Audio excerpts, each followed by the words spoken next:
A long time ago, in a galaxy far, far away, before the Dark Time, before the Empire, before the Jedi Masters, before the Dark Lords of the Sith, there was always the Force. Star Wars, Force Wielder Chapter 1. He who is nameless is worthless. In the year of our Lord, 9856 BBY, near the triple star system, Zanju 5, on the remote planet of Crom, a vicious band of exiled mercenaries kidnap and sell into slavery a child from a botched assassination attempt. Under boot and heel, the child was made to suffer, badly beaten, broken bones, and horribly scarred, not even worthy of being given a name, a slave, used as a tool to scavenge undetonated landmines, the valuable explosives, along with other profitable weapons of war, are the last remnants of a forgotten war fought long ago. The selling of unrecovered military munitions fused an underground black market between neighboring star systems. Star systems constantly on the brink of war, threatening the entire region of space with endless conflict and death. With bleeding fingers, the boy was whipped by his cruel masters and ordered to dig with his bare hands. He spent many years traveling from planet to planet, recycling profitable weapons of war, increasing his cruel masters' profits, incentivizing the slavers to push deeper into unknown regions of uncharted space. One day, on his 17th birthday, while scavenging on the remote planet of Kayar, the Force-sensitive young man was drawn to a mystical energy source near a burnt-down tree stump on a war-torn battlefield. He begins digging in the filth and muck of the mud beneath the burning heat of the scorching sun. He feels the cool breeze blowing on his sweat-drenched skin, then hears an unmistakable whisper carried on the wind say, "Dig here, dig deeply." The boy, curious, begins to dig in the soft mud, his aching fingers digging deeply into the soil, digging deeper and deeper into the muck of the mud, searching until finding, the first of its kind, a fist-sized glowing white crystal. The echoing whisper tells him it can soothe his pain, freeing him of suffering, if he would only let go of his anger. But the boy channels all of his hate and fury into the stone, corrupting the pure crystal, bleeding it red, creating the first of its kind, a glowing red kyber crystal. The living energy inside the crystal seemed to be generating a life force.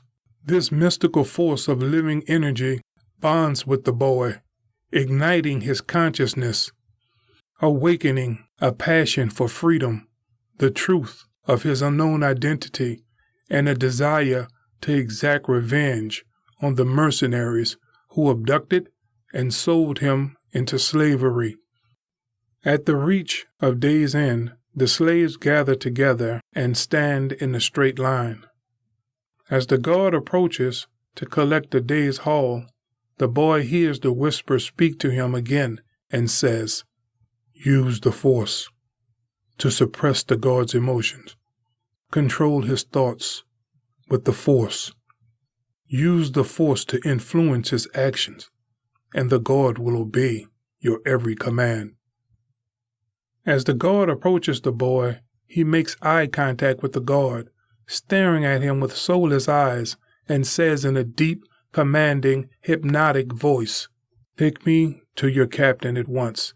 He has requested my presence on the bridge of your ship." The boy's deep, hypnotizing voice echoes inside the guard's mind over and over again, placing the guard in a hypnotic stupor that forces him to obey the boy's command. The guard reaches for his keys and unshackles the boy's cuffs. then leads the boy past the 2 security checkpoints and onto the spacecraft. Utilizing a turbo lift nearby, the guard leads the boy to the bridge of the starship. When the bridge officer on duty responds to their unauthorized presence on the bridge of the ship, his body is levitated into the air and viciously choked to death, then thrown into the corner. Every member of the 5-man bridge crew are shocked by what they see, but as they stand up to respond to the threat of the boy's presence, each one of them starts grabbing their throats, falling to their knees, struggling to breathe, each of them gasping for air, being choked to death. After the crew abusive slave masters are all dead, the boy manipulates the control panels and initiates a system core overload. With only seconds before the ship explodes, he locates an escape pod and jettisons to safety. The massive explosion kills everyone on board the vessel and draws unwanted attention from every aggressive predator in the surrounding jungle. The slaves rejoice. Now free, they revolt against their captors, turning on the 4 remaining guards, throwing rocks until stoning them to death. The boy emerges from the escape pod, surrounded by the freed slaves, shouting and cheering, thanking him for destroying the cruel slave master's ship, thanking him for their freedom. The boy uses the Force to release their binds. The men, now unshackled and free, ask for his help to get off-world and back to their own home world. The boy promises the ragged group of broken-down old men he will help them get back to their home world. They devise a plan to travel to the populated side of the planet, crossing a deadly dangerous terrain filled with bloodthirsty creatures, hidden booby traps, and bio landmines. They gather all the tools and weapons they can scavenge from the exploded starship and the escape pod. They set out on foot, their journey to find transport off-world. Without any other alternative, hiking through the treacherous jungle is their only option for finding any help getting off-world. Walking only a few meters into the jungle before the boy senses a beast on their tracks, sensing they are all being stalked by a mysterious creature, something big and very hungry. A mysterious creature masking its biomarker while tracking their scent. The massive beast leaps in for an attack, striking the men with fierce 10-inch fangs, tearing into their flesh, ripping their bodies apart. The vicious attack and blood-curdling screams draws more creatures to the attack. As a feeding frenzy ensues, the men are being eaten alive. The boy leaps into the middle of the attacking creatures and places a proximity mine on the neck of the largest beast. Grabbing 3 men and dashing away with incredible speed, the explosion severs the head of the massive beast as it falls over dead. Startling the other attacking creatures, they scatter off into the thick brush of the jungle.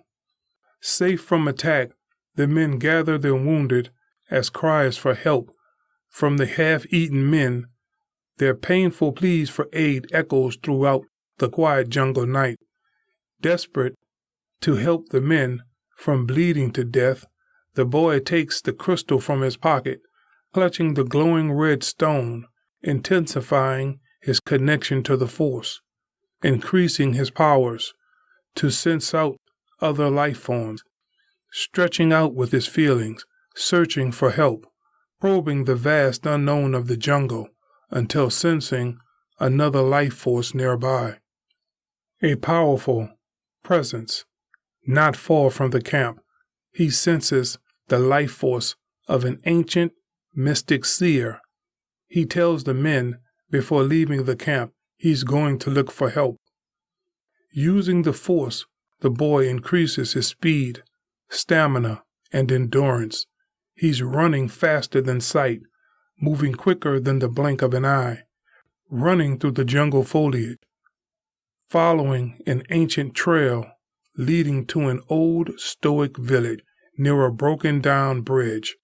The trail leads alongside the river, following the path running through the jungle at night, feeling the life force from every living creature in the distant forest.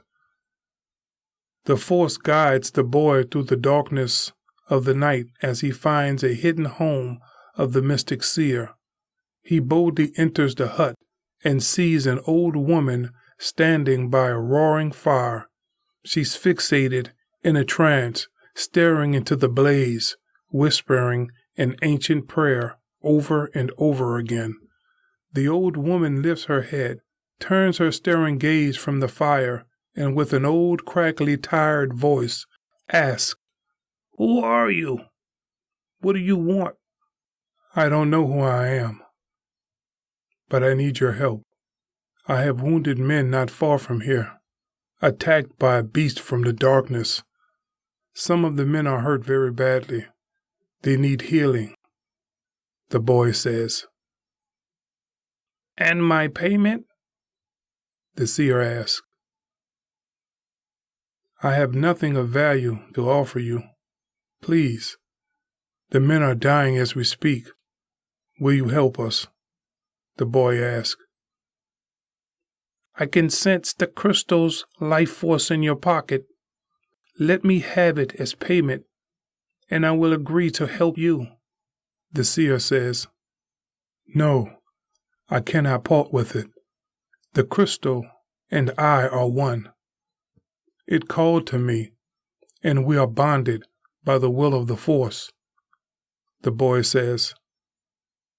"If you allow me to feed from the crystal's life force, I will help you. I promise it won't harm the crystal in any way," the seer says. Desperate, the boy levitates the crystal from his pocket and into the hands of the mystic seer. He places the crystal on top of an old wooden table, centered inside a hexagon, carved into the top of the old wooden table. The mystic seer speaks an ancient prayer, and the crystal begins to glow with intensity. A bleeding red-crimson aura emanates from the stone. As she bleeds the crystal's life force, she telepathically connects with the consciousness of the crystal's harmonic frequency, draining the power she needs to sustain her living life force, absorbing pure energy from the glowing crystal.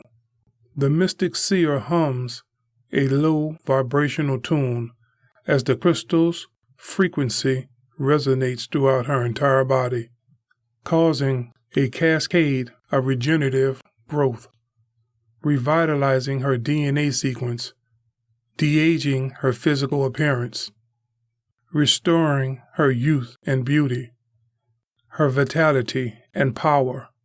The old woman transformed into a beautiful 20-year-old young woman, her jade green eyes reflecting the light from the fire as her long curly golden hair shimmers in the dimly lit squalor. She screams out in pain as the power of the crystal overwhelms her new body. The boy responds quickly by pulling the crystal from the mystic seer's hand, and then levitates the crystal back into his pocket. As the after effect of the transformation wears off, she comes to her senses, stands up, reaches for clothing, and adorns the appropriate garment for someone of her stature. She looks at the boy and speaks, "Thank you for saving me. Thank you for allowing me to absorb the crystal's essence of the Force, restoring my youth and beauty. My name is Cavella, Seer of the North, and I am indebted to you. I owe you a life debt. I am your servant for as long as you need me." "That crystal, it holds immense power within it. Where did you find it?" "I didn't. It found me. It called out to me. drew me to it and bonded me to the Force. The crystal and I are one, you see, our fate tied together to the very end of this journey. The boy says, yes, the Force is with you. I felt your power within the crystal. It revealed to me everything about you, where you are from, who you really are, and how you came to be on this planet. You are a slave, abducted from the planet Crom, taken by a ruthless band of mercenaries, a band called Clan Divis. You were stolen from a noble house, the house of Moask. Your entire family was slaughtered, killed off because someone wanted to stop your father from completing the black market weapons trade, from becoming legalized, taxed, and regulated, putting an end to slavery in this entire region of space. Your father led the council which proposed the legislature. That made your father a marked man, marked for death by a lot of rogue governments who stood to lose control of their system's economy. I'm sorry, but it would appear you have lost everything.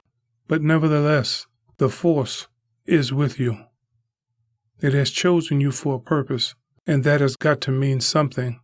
Cavella says, no, I did not lose everything. Everything was taken from me. There is a difference. You said Clan Divis was responsible for what happened to me. I have to find this Clan Divis. But first, we must help the men back at the camp, and then we find this exiled band of mercenaries, this Clan Divis. The boy says, I owe you a great debt. I owe you a life debt for restoring my youth and vitality. I will follow you to the ends of the galaxy to repay it. That is my oath to you. I will load supplies and medicines onto the speeder at once. Cavella says. They use Cavella's speeder to zip through the jungle's rugged terrain, returning to the camp, but when they arrive, all they find is nothing. The wounded men are missing. All of them.